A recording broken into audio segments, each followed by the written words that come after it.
आजही गुण कर्म विभाग अशा आहे की नाही? आपल्या पोराला लाईन द्यायची, पोरीला लाईन द्यायची, तर आपण त्याची लायकिंग विचारतो. कोणी म्हणतं मेडिकलची द्या, नाही, पोराची बुद्धी बरोबर नाही, मग BA.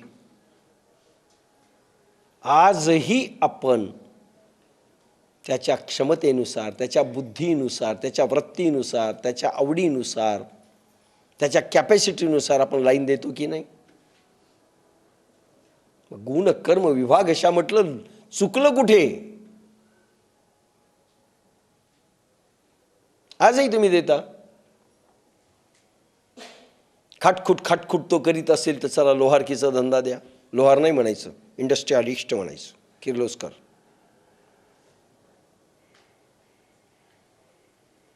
आजही आपण त्याच्या लायकिंगनुसार देतो. काय त्याची आवड आहे?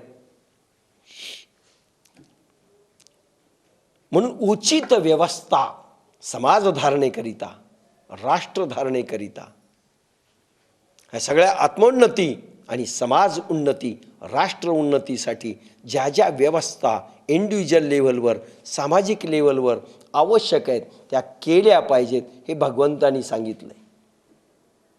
त्याला त्यांनी वर्णाश्रम व्यवस्था म्हटलं आहे. म्हणून अर्जुना, हे सगळं घालं पाहिजे म्हटलं आहे.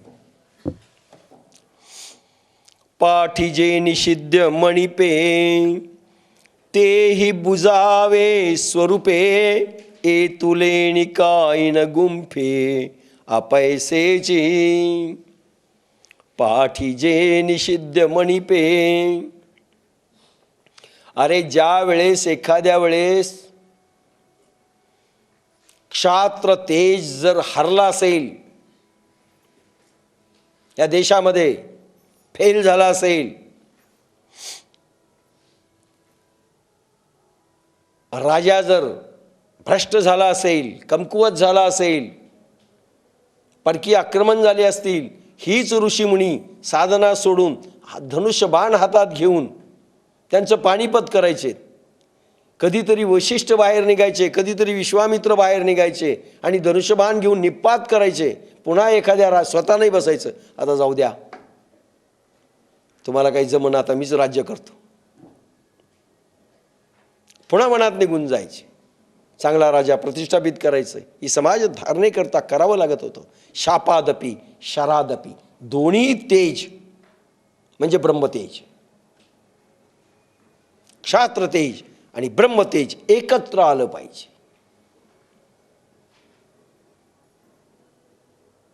त्यावेळेस देवयुग प्रगट होत असतं.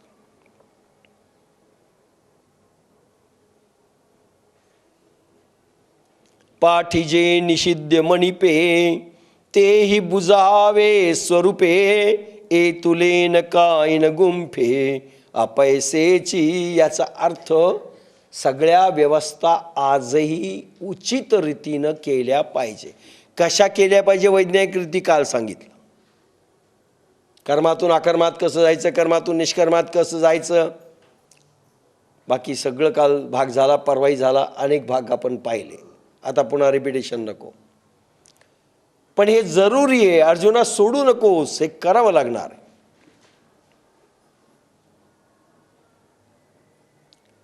एकदा अहमदाबादमध्ये,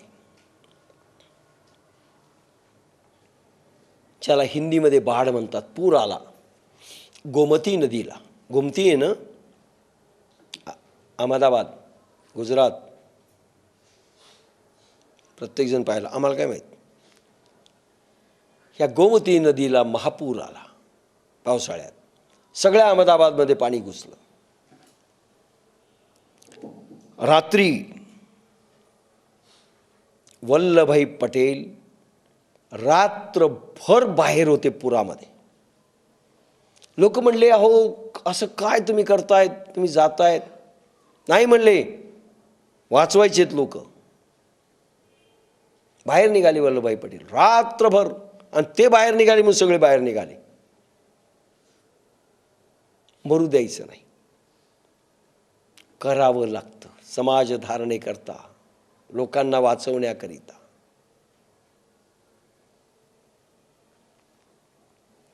हे सगळं भगवंतांनी सांगितलं. म्हणून अर्जुना पळून जाऊ नकोस, हे जरुरी आहे, युद्धही जरुरी आहे. अहिंसेच्या नावाखाली त्यावेळेस सम्राट अशोकनी वेगळ्या अहिंसेचा अर्थ घेतला, तिथून देशाचं पानिपत झालं. एवढा मोठा सम्राट. अरे क्रूर कर्मा लोक येऊन गेले तुमच्याकडे, देश पारतंत्र्यापर्यंत गेला, कारण अहिंसेचे अर्थ आम्ही चुकलो. भगवान गोपालकृष्णाची ती अहिंसा नाहीच आणि कुठल्याच संताची नाही. आम्ही जी समजुतीनं घेतली ती चूक झाली. भोगावं लागलं. कोणाला भोगावं लागलं? आम्हालाच.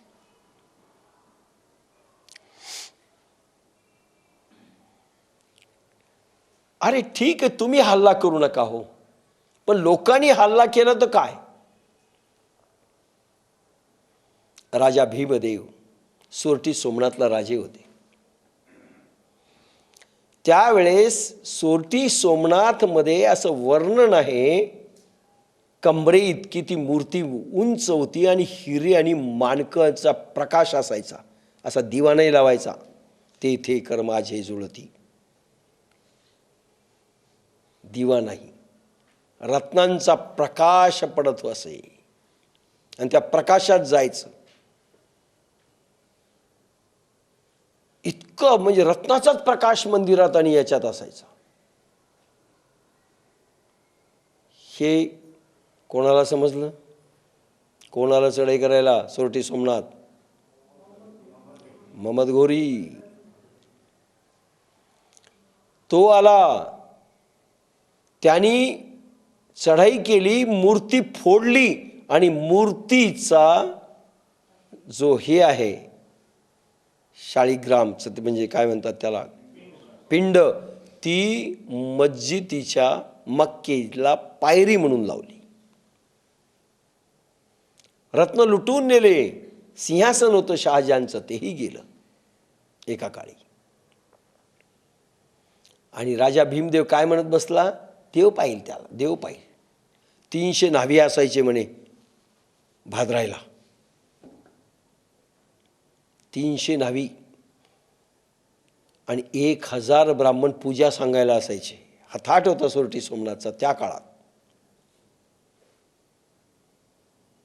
पण राजा भीमदेव हेल्पलेस ठरल्यानंतर सगळी संपत्ती लुटून नेली या देशाची, आणि देव पाहिल असं म्हणून आमच्या कन्सेप्टच वाईट.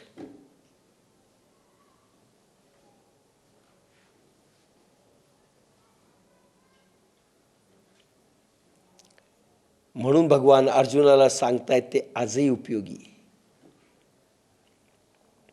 पाठी जे निषिद्ध मणिपे तेही बुजावे स्वरूपे, ए तुले कायन गुंफे अपैसे जी. त्यानंतर जे कर्म निषिद्ध किंवा त्याज्य म्हणविले जाते ते जर उपयोगीले तर कसा उलटा परिणाम करते त्याचेही स्वरूप ओळखावे. एवढे अनुभवाने आपोआपच कोणत्याही कर्माच्या गतीत गुंतला जात नाही. भगवंताने पहिलं काय सांगितलं? अगोदर निष्कर्म, अकर्म. आता काय सांगतायत? कर्माची व्याख्या केली. आता कोणती व्याख्या करतायत? निषिद्ध कर्म काय? निषिद्ध कर्म. अर्जुना, निषिद्ध कर्माकडे भगवान वळवताय. वर्णाश्रम व्यवस्था का आवश्यक आहे हे आता सांगितलं. म्हणजे वर्णाश्रम म्हणजे आपण समजतो ती नाही, जातीवाचक नाही, वृत्तीवाचक, कामवाचक, धंदेवाचक. पाठी जे निषिद्ध मणिपे तेही बुजावे स्वरूपे.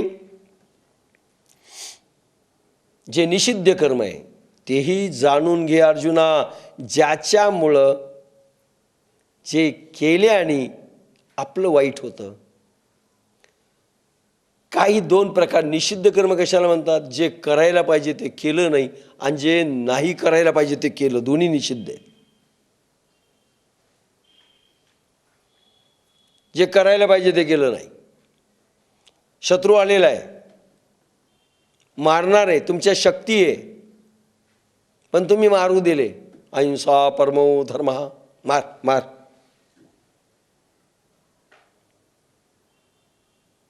एकदा म्हणलं ना, एक बायको नेहमी आपल्या नवऱ्याला म्हणायची, का हो, सगळ्या बाया संक्रांतीला असो, महालक्ष्मीचा दिवस असो, दागिने घेऊन मिरवतात, मला एखादा दागिना आणून द्या, इन्सल्ट व्हायला माझा. नवऱ्याने शेवटी एक पितळूचं आणलं, तिला काही समजत नव्हतं सोनं घेणं, इमिटेशनरी आणून दिलं गळ्यात, ती घालून मिरू लागली. चोराला लांबून दिसलं फर्स्ट क्लास आहे, मोठं दिसायला दागिना, ती हटकून भाजी मंडईत गेली दाखवायला. आणि तिथे बाया येतात, हे सांग रे, 4 बाया आले तिथं असायचे, केवढ्याला दिली भाजी, आणि असे हार पाहिले.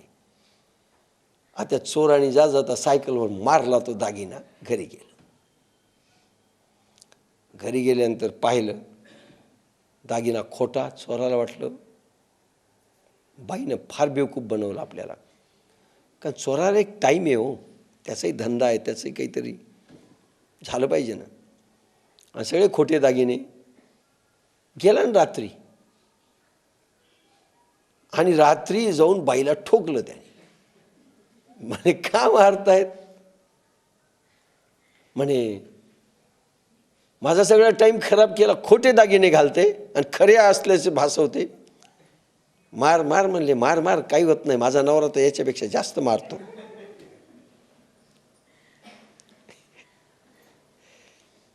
जे करायला पाहिजे ते केलं नाही, आणि जे नाही करायला पाहिजे ते केलं, हे दोन्ही निषिद्ध आहे. आपल्याला एकच निषिद्ध माहीत आहे, दारू प्यावी का?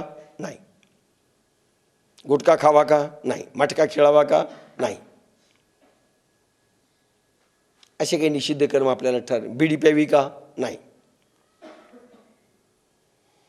कॉफी प्यावी का? हो. चहा प्यावा का? हो. आजकाल निषिद्ध नाही बरं का कोणी, नाही तर मारतीलच लोक निषिद्ध आहे म्हणलं तर. तंबाखू खावी का? हो म्हणावं लागतं.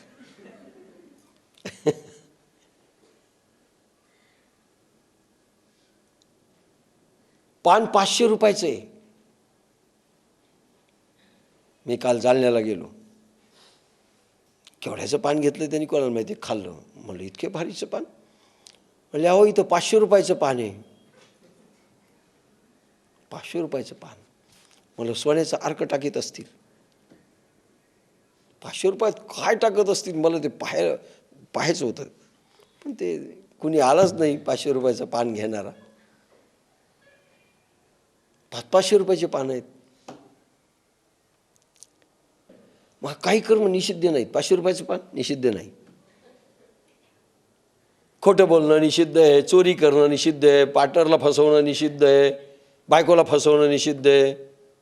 काही निषिद्ध कर्म आहेत. नवऱ्याला फसवणं निषिद्ध आहे. काही निषिद्ध कर्म आहे. काही करायला पाहिजे, केलं नाही. पाहुणे आले घरी, स्वयंपाक करीत नाही. जे करीत नाही म्हणली हे निषिद्ध कर्म आहे. केलं पाहिजे हे पॉझिटिव्ह कर्म आहे. निगेटिव्ह कर्म देखील हे निषिद्ध आहे. निगेटिव्ह मी करत नाही. एक नवरा बायकोचा असंच होता. पाहुणे आले, म्हणले मग आज म्हणले पुरणपोळी कर. नाही म्हणे मी पिठलं भाकर करणार. काही आले की तिनं उलटच करायचं. आणि कधी सांगितलं कंटाळलो रे, लग्नावरून आलो, आज पिठलं भाकर कर. नाही मी पुरणपोळी करणार. एक साधू महात्म्याची भेट झाली, नर्वस होऊ लागले. काय झालं? म्हणजे आता उलट बोलत जा म्हणले तिला. एकदा पाहुणे आले, म्हणले पिठलं भाकर कर. नाही मी पुरणपोळी करणार. बरं झालं. काही लोकांना उलट बोलावं लागतं. पण जे करायला पाहिजे ते निगेटिव्ह जर अप्रोच असेल तेही निषिद्ध कर्म आहे. कोणाला मिसगाईड करणं हेही निषिद्ध कर्म आहे. कोणाला करू न देणं. काही काही लोक असे असतात की नाही, एखादा धंदा करायला निघाले, का हो आम्ही धंदा करू, हे करा करा करा, समजल, अजून नवीन नवीन आहेत, त्याचं पंक्चर करून टाकायचं त्याला.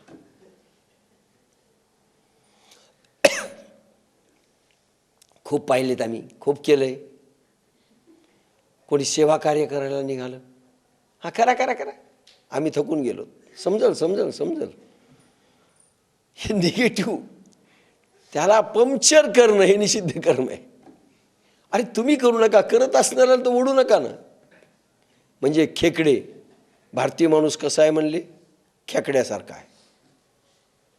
एका माणसाने सगळे खेकडे एका याच्यात आणून टाकले, म्हणले याच्यावर झाकण नाही, हे जातील ना निघून, फॉरेनर आलाय. म्हणले हां हे इंडियन खेकडे आहेत म्हणले, हे परदेशी खेकडे नाहीत. म्हणले मग कसं, म्हणले एक खेकडा वर चढायला लागला की दुसरा त्याचं टंगडं ओढतो मागून, म्हणून हे बाहेर जाऊच शकत नाहीत म्हणले. आपलं सगळं इंडियन मेंटॅलिटी अशीच आहे, वर चालला की खाली ओल्डच समजा त्याला. एखाद्याला भाषण नाही जमला, अच्छा भाषण द्यायलेत का तुम्ही, अरे आम्ही थकलो. म्हणजे हे निषिद्ध कर्म आहे, करणाऱ्याला करू द्यायचं नाही. बाप लेक गाढव घेऊन चालले, स्टोरी माहिती आहे तुम्हाला. तुमच्यासारखा सज्जन भेटला, काही लोक भेटले रस्त्यात, दोघं पायी चालले आणि गाढव तसंच, काही मूर्ख आहेत. ते म्हणले बाबा ठीक आहे म्हणले, दोघंही बसू त्या गाढवावर. नाही अगोदर म्हणले एक जण बसू, पोरगं बसलं, बाप चालला गाढव असं ओढत. काय मूर्ख आहे पुट्ट, म्हातारा बाप पायी चालला आणि पोरगं वर बसलंय. ते उतरलं, बाप बसला. बाप चालायला लागला, पुन्हा काही लोक भेटले, पहा ना थेरडं बसलंय आणि लहान पोरगं चाललंय. म्हणले आपण दोघं बसू, मग दोघं बसून चालले त्या गाढवावर. पुन्हा काही लोक आले रस्त्यात, गाढव मरल ना म्हणले, दोघं चाललेत, अरे त्याला जीव आहे का नाही. मग म्हणले आपण खांद्यावरच घेऊ गाढव. काही करा, लोक नावं ठेवतात. तुम्ही ज्ञानेश्वरी वाचायला लागले, इकडे यायला लागले, ज्ञानेश्वरी ह्या वयात, अरे ज्या वयात भगवद्गीता ती गीता वाचायची, ही गीता काय घेऊन बसले 16व्या वर्षाच्या वयात. एक नाटकात वाक्य आहे पहा, संगीतमय नाटक होतं, त्याच्यात अरे 16व्या वर्षाच्या गीतेशी गुलगुल बोलण्यापेक्षा ही काय तू गीता घेऊन बसलास. तुम्ही ज्ञानेश्वरी, म्हणजे जसं काय आपण टाकाऊ झालो, रिकाम चोट बनलो. म्हणजे जे करायलेत ना त्यांना करू द्यायचं नाही, त्यांना ओढायचं खाली, हे निषिद्ध कर्म आहे. प्रोत्साहन द्यायचंच नाही कधी, खेकड्यासारखं मागेच आला पाहिजे. आपल्याला जमत नाही ना, हिला जमत नाही, जमलं नाही पाहिजे. आपल्याला जे जुळलं नाही ते कोणाला जुळलं नाही पाहिजे, नाही त्याचं खराबा करून टाकलं पाहिजे. हे निषिद्ध कर्म आहे. म्हणून अर्जुना हेही ओळख, व्यवहारामधले निषिद्ध कर्म. जे करायला पाहिजे ते केलं नाही आणि जे नाही करायला पाहिजे ते केलं, हे दोन्ही निषिद्ध कर्म आहेत. एरवी जग कर्माधीन हा ये तुले निकाईन गुंफे अपैसेची, म्हणून त्याचेही स्वरूप ओळखावे, एवढ्या अनुभवाने आपोआप कोणत्याही कर्माच्या गतीत गुंतला जात नाही. एकदा तू ओळखलंस काय करायचं काय करायचं नाही, मग त्या गतिभ्रमाच्या लाटा तुला हे करणार नाही. अभ्यास आहे, पिक्चर नाही पाहायचा आज. हो पिक्चर निषिद्ध आहे का, हो आता जे कर्तव्य कर्म कोणतं आहे समोर, त्यावेळेस पिक्चर नाही पाहायचा. नाही आम्ही काय करतो, ज्ञानेश्वरी तुमची ऐकतो, एका डोळ्याने पाहतो आणि एका कानाने ऐकतो आणि एका कानाने ते पिक्चर चाललाय तिकडे पाहतो. चालेल नाही, ते निषिद्ध कर्म आहे. हे ओळखता आलं पाहिजे जगामध्ये काय निषिद्ध आहे काय नाही, कोण मित्र चांगले आहेत कोण वाईट आहे. कोण चांगला आहे, कोण वाईट आहे, कोणते कर्म चांगले आहेत, कोणते कर्म वाईट आहेत, कोणते कर्म निषिद्ध आहेत, कोणते कर्म पॉझिटिव्ह आहेत, कोणते निगेटिव्ह आहेत, कोणत्या माणसाच्या संगतीत राहावं, कोणत्या माणसाच्या राहू नये, हे समजलं पाहिजे अर्जुना. म्हणजे भगवान ज्ञानेश्वर आपल्याला सांगतायत, आपल्याला तेच समजत नाही. एरवी जग कर्माधीन ऐसी याची व्याप्ती गहन परिते असो ऐके चिन्ह प्राप्तचे गाय. तसे पाहिले तर जग देखील कर्माच्या अधीन आहे. स्वाभाविक गतीत गरगरत आहे, तेही गतीत गुंतले आहे. अशी या कर्माची गती गूढ अनाकळा मर्यादा आहे. पण हे अतींद्रिय गती विज्ञान राहू दे. अरे या गतीतून मुक्त झालेल्याचे लक्षण आता ऐक. मायेची गती किती गहन आहे हे सांगितलं. आणि अर्जुना तू वाच ह्या सगळ्या ह्याच्यातून.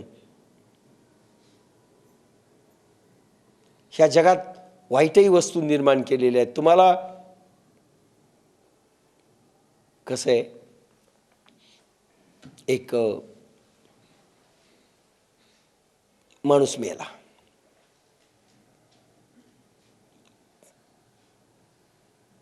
पॉलिटिशियन होता, वकील होता. मेल्यानंतर तिथे गेले वर, दरवाजे दोन, एकीकडे लिहिलं नरक. म्हणले दोन दरवाजे कसे आहेत, म्हणले समोरासमोर. म्हणले एंट्री इकडे स्वर्गाची आहे, इकडे नरकाची आहे. म्हणले आम्हाला कुठे देता आधी एंट्री? म्हणले दोन्ही भोगावं लागणार आहे, आधी तुमचा चॉईस काय भोगायचं आहे. वकील साहेब होते, म्हणले ठीक आहे. पुन्हा पॉलिटिशियनही होता, मधून मधून निवडणुका लढवायचे, यायचे, पडायचे. म्हणले काय करावं? म्हणले हे कशाचा बोर्ड आहे? म्हणले नरक. हा म्हणले स्वर्ग. म्हणले स्वर्गात जायचं आहे, आधी आपल्याला स्वर्ग भोगायचा आहे. म्हणले कोण सांग पाहिलंय नरकात गेल्यानंतर कधी आपण स्वर्गात येऊ? बस सुरुवातीला एंट्री झाल्याबरोबर दरवाजा उघडला, खटकन खुलजा सिमसिम. दरवाजा उघडला, दोन द्वारपाल स्वर्गाचे आणि सगळ्या अप्सरा हे घेऊन होत्या. गंधर्व किन्नर गायन करीत होते. खुश झाले नाही, वा वा वा काय स्वागत आहे आपलं, या म्हणले. पुष्पवृष्टी त्या स्वर्गामध्ये होऊ लागली. पायघड्या, रत्नांचे ढीग, वा वा म्हणले काय स्वागत आहे. अमृताचा सडा, पी पॉ सगळं चाललंय. नृत्यांगणा असं नृत्य करतायत, यांना नेतायत पुढे पुढे पुढे पुढे. आणि एका ठिकाणी स्पॉटवर थांबले आणि तिथे पाहिल्यानंतर पाहिलं तर लोकांचे चिरकाळ्यांचे आवाज, सटके दिले त्यांच्या ओरडण्याचे आवाज, कढईमध्ये तळतायत, कोणाला कोणाला खांबाला बांधतायत. त्या कोणते खांब? लाल असे खांब करायचे, तापलेले लोखंडाचे, आणि त्याला असं हे करतायत, ते ओरडतायत सगळे. म्हणजे हे काय? म्हणजे नरक आहे. आणि बाहेर कशाचा बोर्ड होता? म्हणजे स्वर्गाचा होता. म्हणले हे असं कसं तुम्ही फसवलं? नाही म्हणले ही आमची म्हणजे समोर तर स्वर्गाचं सगळं होतं, म्हणजे ती ॲडव्हर्टाईज होती म्हणली आमची. जसे आपल्यालाही ॲडव्हर्टाईज फसवते ना आजकाल टी व्हीवर. रूप की राणी, ये लोशन लगाओगे तो रूप की राणी होंगे. आणि ती काळी कुळकुळबाई फाश ते लावल्यानंतर दिसते, ती ॲडव्हर्टाईज. ते लावल्यानंतर पैसे गेले म्हणूनही ती काळ म्हणते, आणि आधी तर काळीच असते. मग त्याला विचारलं टी व्हीवाल्याला काय ॲडव्हर्टाईज होती आमची ती? तशी म्हणले ती ॲडव्हर्टाईज आहे म्हणले.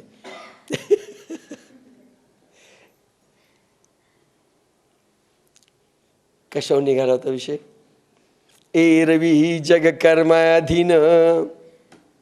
हे सगळे मायेचे गुलाम आहेत. सगळं जग कर्माच्या अधीन आहे. ती शक्ती नाचवते कठपुतलीसारखं, तसं नाचतात हे. भगवान म्हणतात याच्यातनं कोणी सुटलेलं नाही. प्रत्येक जण हा मायेचा अधीन झालेला आहे. मग इंद्रियांचे गुलाम झालेले आहेत सगळेजण. त्यामुळे सगळेजण मायेच्या चक्करमध्ये आहेत, गुलाम झालेले आहेत आणि यांना कर्म बाधतं. मग ज्यांना कर्म बाधत नाही, जे मायेचे गुलाम नाहीत, संसारी असून देखील, ते कोण आणि त्यांची स्थिती काय, भगवान त्याचं वर्णन आता करणार आहेत. एरवी जग कर्माधीन, सगळं जग कर्माच्या अधीन आहे. ऐसी याची व्याप्ती गहन, इतकी व्याप्ती गहन आहे, चांगल्या चांगल्याला ही भोगायला लावते.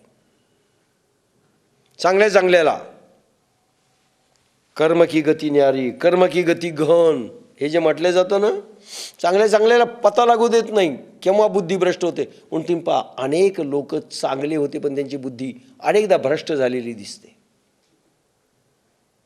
आपली बुद्धी कधी कधी काम करते भ्रष्ट. केव्हा भ्रष्ट होईल कोणाच्या संगतीत जाऊन, आणि केव्हा आपला ती माया आपली खेळ रचेल, खेळविल, सांगता येत नाही. हिला माया म्हटलंय. एकदा विश्वामित्र अपरिपक्व अवस्थेत, साधक होते, सिद्ध झालेले नव्हते. विश्वामित्रांच्या अनेक कथा आहेत भ्रष्ट झाल्याच्या. मेनका ही तर तुम्हाला प्रसिद्ध आहे. एकदा हे स्वतः चालले साधक असताना, तिकडून मदन, मदन म्हणजे माहिती आहे का, कामदेव, त्याला मदन म्हणतात. अतिशय सुंदर रूप, 3 चाबूक घेऊन चालला होता बांधण्याकरता. ए मदन इकडे ये म्हणले. कामदेव इकडे या. हे कोणासाठी आहेत, कोणाला फासात घ्यायचं आहे? ते म्हणले 3 माणसं जरा कब्जात येईनत. म्हणले कोण? एक म्हणले भगवान शंकर. भगवान शंकर आणि मदनाला जाळलंय, लक्षात घ्या. त्यानंतर उशाप मिळाल्यानंतर कृष्णाचा तो मुलगा झालाय, काय नाव? प्रद्युम्न. ती कथा नाही सांगत. तर हा कामदेव म्हणले ते भगवान शंभू एक येत नाहीत म्हणले माझ्या कंट्रोलमध्ये, म्हणजे कब्जामध्ये.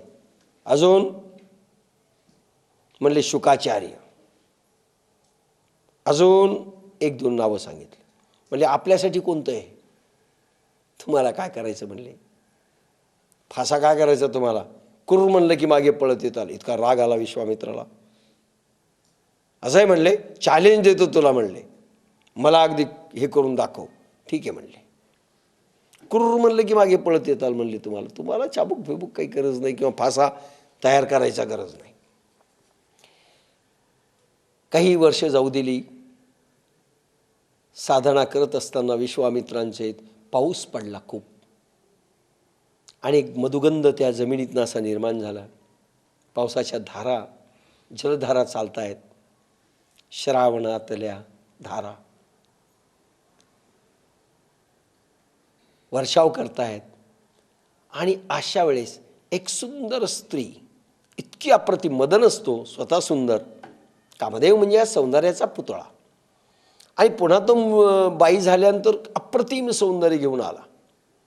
आणि पाण्यात भिजली ती नवयौवना, आणि भिजल्यानंतर तिचं सौंदर्य जास्त असं प्रगट झालं. आणि विश्वामित्र बाहेरून येत होते. पाहिलं एक बाई एकटी, आणि यांना पाहिली की ती लाजली आणि पळायला लागली. हे मागे, ती पुढे, हे मागे, ती पुढे, हे मागे, आणि ती तोंडानं कुर्र कुर्र करते. यांच्या काही लक्षातच येईन. आणि त्यानंतर एकदम पुन्हा मदन झाला रूप पालटून, आणि पुन्हा ते फासेविनीत चालला. अच्छा तू होता का म्हणे? मी म्हणलं तुम्हाला काही गरज नाही, कुर्र म्हणलं की पळत येताल, तुम्हाला फासा कशाला पाहिजे?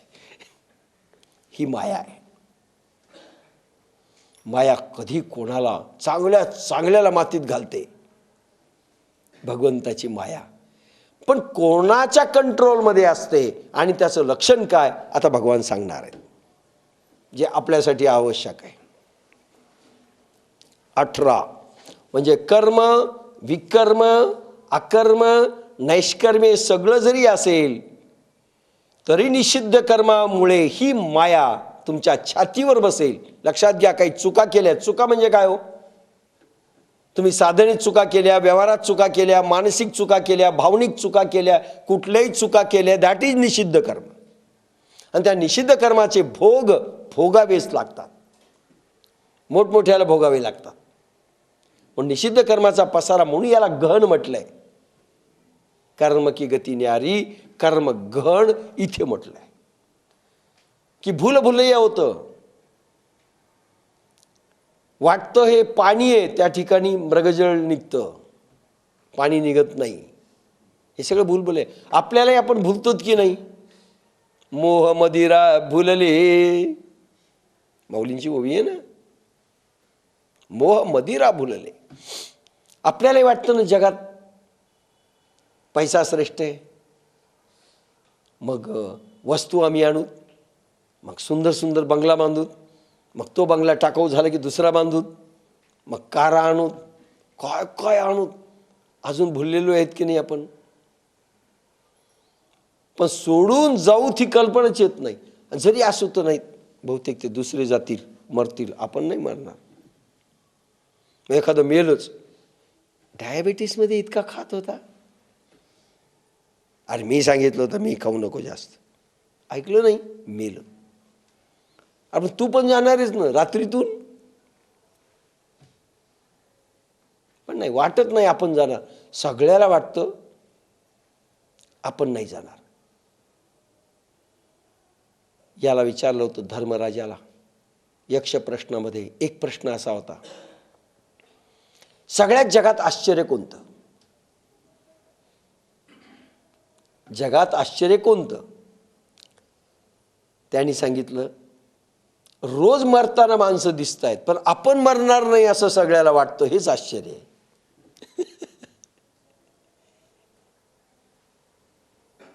हा स्वतः जाळून येतो, मेल, आपण नाही मरत. सगळ्यांची भावना आहे. याला माया म्हणतात. मग ही कोणावर येत नाही याचं लक्षण काय. कोण जितेंद्रिय होतो, कोण खरा जैन होतो, कोण जितेंद्रिय होतो, याचं लक्षण भगवान सांगतायत. ते 18वा श्लोक भगवद्गीता, 4था अध्याय 18वा श्लोक सुरू करू. कर्मण्य कर्मयः पश्येद कर्मणि च कर्मयः स बुद्धिमान मनुष्येषु सयुक्तः कृष्ण कर्म कृत. जो बुद्धियोगी 10 इंद्रिय, मनबुद्धी, अहंकार व पंचप्राण यांच्या प्रत्येक परमाणूच्या हालचालीमध्ये, अहोरात्रीतील व्यापारामध्ये, ज्ञानधारणाच्या प्रेरणेने निरीक्षण करता करताच न एजन या आत्मस्थितीला पाहतो आणि जो या निस्पंदावस्थेत प्रेरणात्मक कर्म पाहतो, तो सर्व मनुष्यामध्ये विशाल बुद्धिमान, तो आत्म्याशी जोडलेला बुद्धियोगी असतो. तो संपूर्ण सर्व निष्कर्ष करणारा निष्कर्मी आहे.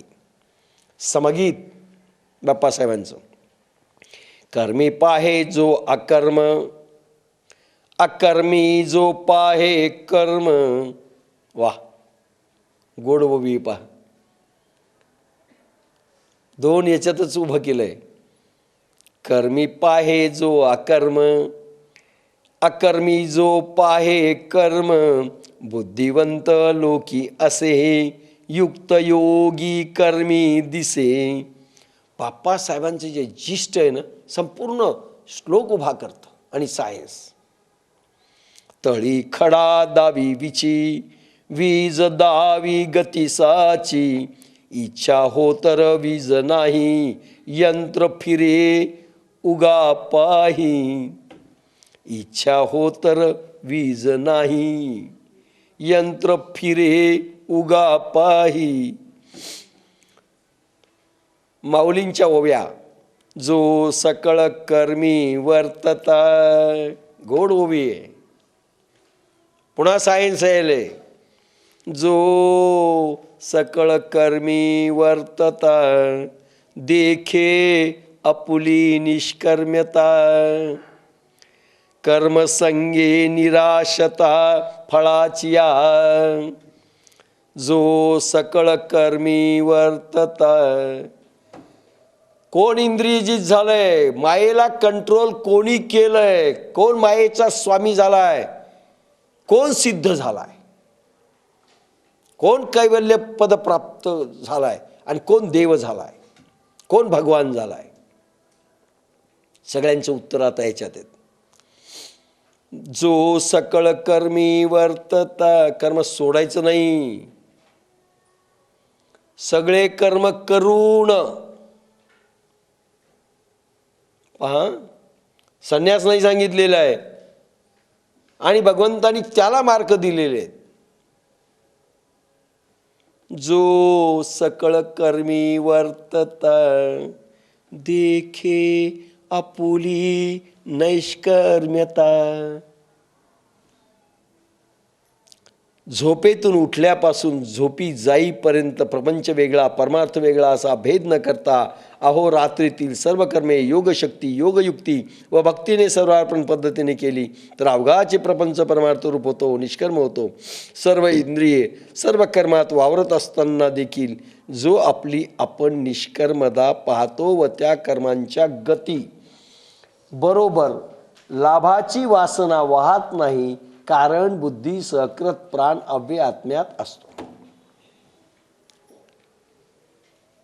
कोण निष्कर्म झाला, कोण अकर्मात राहतो, पहिली आठ भगवंत सांगतात. पहिली आठ, जो सकळ कर्मी वर्तता.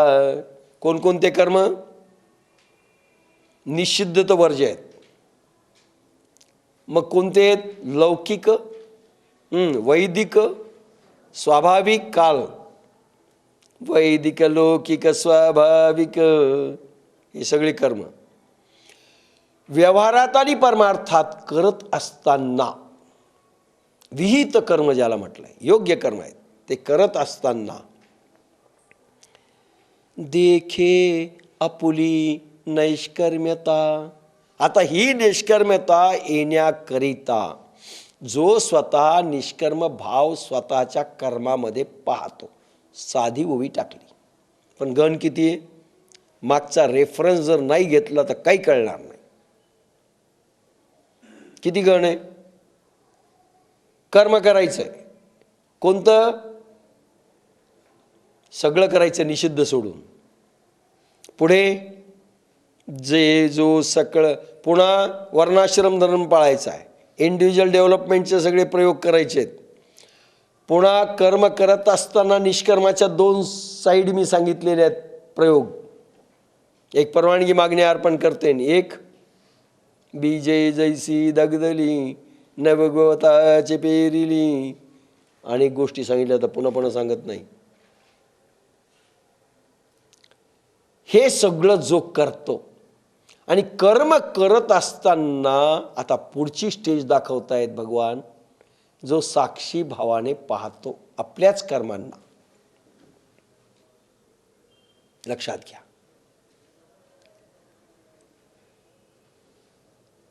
हे पहा, कुठल्याही व्यक्तीला संसारात आल्यानंतर इवन भगवान असो संत असो, संसारात जर तुम्ही असाल तर संसाराचे अनेक मायावी प्रश्न तुमच्या पुढे कर्मगतीचे, कर्मफळ भोगण्याचे, प्रारब्ध कर्माचे, संचित कर्माचे भोगावे लागतात. आणि काही लोक पळून जातात त्याच्यामुळे. प्रेमाने पळतात असं नाही. प्रभू प्रेमाने संन्यासी झालेत असं समजू नका. 90% लोक संसार जमत नाही, संसार जमणार नाही, कमवणं येणार नाही, संसाराचे दुःख सुखांचे भोग आपल्याला सहन होणार नाहीत म्हणून संन्यासी झाले. पण संन्याशांचे चेहरे पहा तुम्ही कसे उतरलेले असतात, म्लान. पण माहिती नव्हतं ज्याच्या करता मी इकडे पळून आलो तेही कठीण आहे. संसार बरा होता, इतकं कठीण आहे. जैन साधू घ्या, बौद्ध साधू घ्या, वैष्णव धर्मातले सगळे घ्या, काय काय करावं लागतं. उन्हात ताणात, थंडीत, वाऱ्यात, वावधानात म्लान चेहरे असतात, क्रश होऊन जातात. संसार से भागे जाते हो, भगवान को क्या तुम पाओगे. दोन्ही गेलं. जो सकळ कर्मी वर्तत, इथे काय म्हटलंय, द्रष्टाभावानी कर्म करा, साक्षी भावानी कर्म करा. परवानगी आहे तुम्हाला, पण द्रष्टाभाव. द्रष्टाभाव म्हणजे काय? 7 तासाची कॅसेट याला जोडून ऐका. नाही तर आता सगळेजण म्हणते द्रष्टाभाव सुरू करणार का? बिलकुल नाही करणार, एंड करणार. 7 तासाचे कॅसेट याला जोडून ऐका, म्हणजे निष्कर्मता कळेल. आपल्यापैकी एक मन हे स्वतंत्र असं ठेवायचं, अंतर्मन अहोरात्र जागृत. झोपलेले जे लोक असतात ना, ते द्रष्टाभावात असतात. त्यांना संसाराचे चटके सुखदुःख देतात. हे पहा, संसाराचे प्रॉब्लेम प्रत्येकाला भोगावे लागणार आहेत, ते चुकणार नाहीत. मोठमोठ्यांना भोगावे लागले, आणि भगवंतांनी अवतार घेतले त्यांनाही भोगावे लागले. ज्या ज्या वेळेस मनुष्य देहात आले त्या त्यावेळेस त्यांनाही भोगावे लागले. म्हणून माणसं पळून जातात. पळून जाऊ नका, भिडा, संघर्ष करा आणि द्रष्टाभाव ठेवा. भिडा, संघर्ष करा, कसे सोडवायचं ते पहा. नुसतं द्रष्टाभाव नको. त्या भीमदेव सारखा राजा भीमदेव, करील ना देव, करील ना देव, तसं नाही. प्रयत्न करा, सोडवा, भिडावं लागेल तरीही प्रश्न सुटतील की नाही शंका आहे. उदाहरण सांगतो तुम्हाला. जरा गमतीचं उदाहरण सांगितलं म्हणजे जरा पटकन लक्षात येईल. एक मित्र एका मित्राच्या घरी गेला. कधी बायको घेऊन जायचा, कधी स्वतः जायचा. आता बालपणीचे मित्र, पण हा फार लागट लाग्या मित्र. घराच्या बाहेरच जाईन. आज काय पुरणपोळी वहिनी करा, आज थालीपीठ मुळ्याचं, आज कांद्याचे भज्जे, त्याच्यात फरमाईशी सगळ्या अशा. काही दिवस मित्रांनी सहन केलं. शेवटी ती त्रासली बायको. किती याला हे करायचं, जाईच ना, जाण्याची गोष्टच काढी ना. काय वहिनी तुमचा हातचा स्वयंपाक, बस बस बस, इथंच राहावंसं वाटायला. आता काही दिवस बायकाला तारीफ केली की चांगलं वाटतं, पण नंतर लक्षात येतं की हे तर बेवकूफ बनवायलंय. पण काय करावं. शेवटी ती नवऱ्याला अल्टिमेटम दिलं तिनं. एक तर मी राहील या घरात, नाही तर तो तुमचा मित्र राहील. मला माहिती नाही, मैं के चली जाऊंगी तुम देखते रही हो. गाणंच म्हणून दाखवलं, आणि दुसरी ओळच. आता याला अल्टिमेटम दिल्यावर काय करावं, मोठी पंचायत झाली. आता बायको सोडून चालली या मित्रासाठी, आणि हे बेटं जाईन. त्याला म्हणले की नाही कधी जाणार तुम्ही, काय करायचं जाऊन. अरे क्या बात आहे. तुमचा सहवास, तुमचा सत्संग, तुमची ज्ञानेश्वरी, तुमचं अध्यात्म सारखं ऐकावं असं वाटतं. काय बदमाशी म्हणले हा. शेवटी त्याने काय केलं, नाटक करायचं ठरलं. हे बघ, रात्री म्हणले मी उद्या सकाळी जाते. नाही म्हणले आज रात्रीतून आपण नाटक वाटवायचं. म्हणले कोणतं नाटक? म्हणले तुला मी मारल्यासारखं करतो, तू रोड जोरजोरात. तो मित्र दुसऱ्या खोलीत होता. दिवसाची वेळ, हा जोरात लागला बोलायला. माझ्या मित्राला तू असं करतेस, मारतो तुला. आणि भिंतीला मारायचा, ती ओरडायची. आता हे पाहायला बेट काय यांच्या घरात चाललंय म्हणून. तर त्याला काही वाटणं, म्हणले जाईल बायकोला इतकं मारायला, फोडून काढतो तुला, तोडून काढतो तुला, टगडं तोडतो तुझं. तरी अर्धा एक घंटा नाटक झालं, पाहिलं आणि दुसऱ्या दिवशी जातो का, ते गेलंच नाही ना. म्हणलं आता तर कठीणच झालं. शेवटी म्हणले दुसऱ्या दिवशी दुसरं नाटक करायचं ठरवलं. म्हणले आता मी काय करतो. ते म्हणले, ती म्हणले तुम्ही काही म्हणा, तुम्ही तोडा, रा टंगडं तोडा. पुन्हा सुरू झाले तिचं. मी ते एक तर तो गेला पाहिजे, नाही तर मी निघून जाते. तो म्हणला आता त्यालाच मारतो म्हणले. ह्या काठीनं हे लाकुडे म्हणले मोठं, त्याच्या टाळक्यात मारतो आणि त्याला खतम करतो म्हणला. आता याला वाटलं आगाऊ पंचायत झाली, तर आपल्या मड्यावर आलं. जोपर्यंत बायकोला मारित होतं बरं होतं परभाऱ्या, आता आपल्याला मारायला यायला रागात. म्हणून हा काय केला, गपचूप पळाला आणि बाहेर जाऊन लपला. घराच्या खिडकीतून असं बारीक पाहायला आहे.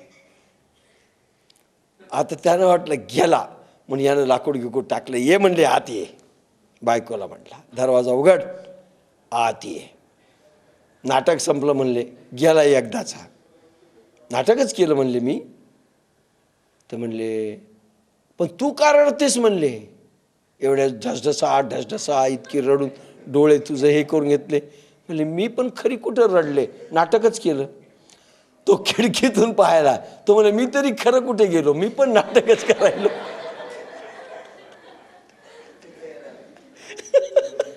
पुन्हा डोक्याने हात लावले. तुम्ही नाटक केलं तर मी नाटक करायलो, मला मी तरी खरं कुठे गेलो. आता पुन्हा यायलो आत.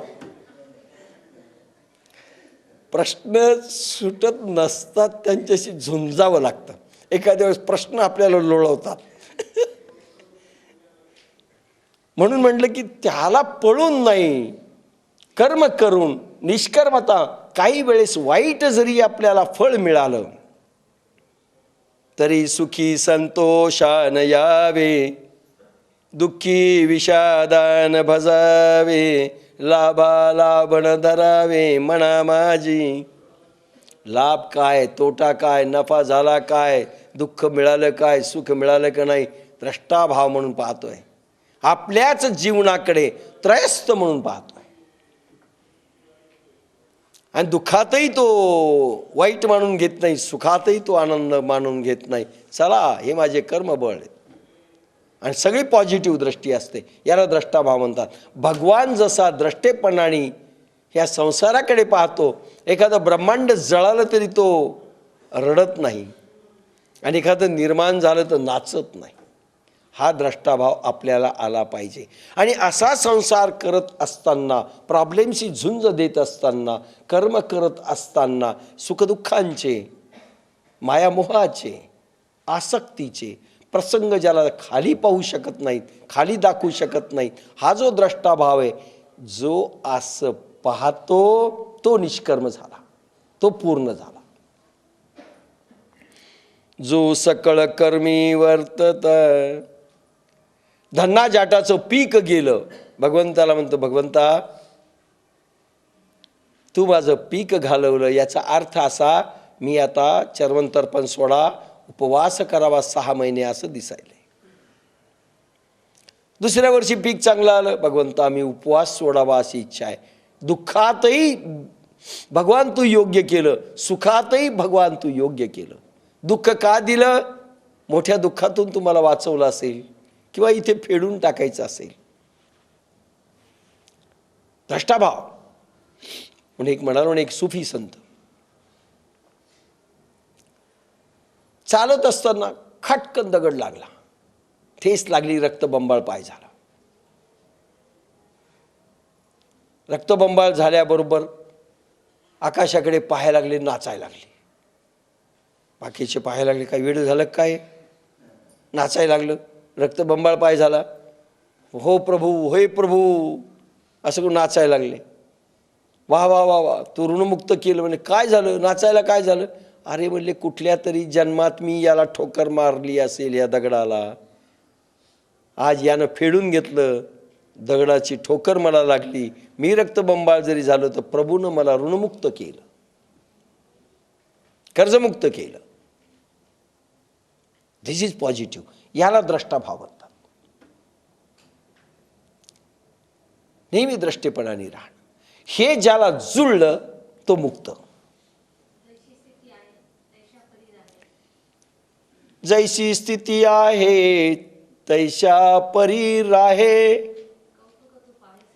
कौतुक ते पाहे संचिताचे. बेस्ट आहे.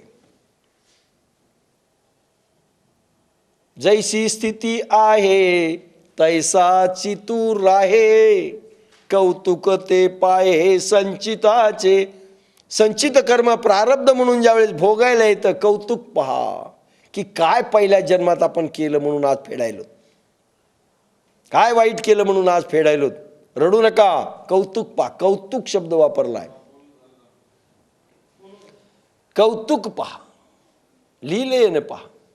वा वा वा, प्रभू मला कर्ज मुक्त करतोय. कौतुक पहा. लक्षात घ्या, डिटेल थोडंसं सांगत चाललोय, फार डिटेल नाही सांगायलो, कारण तुम्ही आता खूप परिपक्व झालात. अशी निष्कर्मता आपल्याला साधली पाहिजे. ज्यांची नाही साधली, जे रडत असतील खपले म्हणून समजा, त्या चुका आहेत, ते निषिद्ध कर्म व्हायलेत आपल्या हातनं. जो सकळ कर्मी वर्तता देखे आपुली नैष्कर्म्यता. सगळं कर्म करून जो निष्कर्म पाहतोय, म्हणजे काही तो प्रयोग परवानगी मागणे अर्पण करण्याचे करतोय, काही प्रयोग अकर्मतेचे करतोय, संसारात राहून निष्कर्मता. म्हणून म्हणलं, काही वेळेस परवानगी नाही मिळाली, परवानगी नाही मागितली, तरी कोणतं कर्म तुम्हाला निष्कर्म करतं? कंठी काय? कृष्णी निश्चल ज्याचे मन. नाथ भागवत. त्याचे कर्म तितुके कृष्णार्पण, ज्यासी न अर्थिता हि जान, न अर्पिता हि जान. सहजे मदर्पण हो तसे. अर्पण नाही केलं तरी माझ्यामध्ये ते कर्म येऊन मिळतात. मी त्या कर्मांचा स्वीकार करतो, कारण रात्र आणि दिवस ज्यांच्या मनामध्ये मी असेल, हृदयांमध्ये मी असेल, भावामध्ये मी असेल, विचारांमध्ये मी असेल, कर्मामध्ये मी असेल, कर्म करत असताना तो माझ्यासाठी करत असेल, तर त्याला स्पेशल अर्पण करायची गरज नाही, परवानगी मागायची गरज नाही. हेही निष्कर्म. आणि हे पाहत असताना फक्त पाहतोय खेळ संचिताचा. देवाला दोष देत नाही, देवाला देत नाही. आणि कधी मदर्पण होतं, कंठी धरीला कृष्णमणी कधी होतं?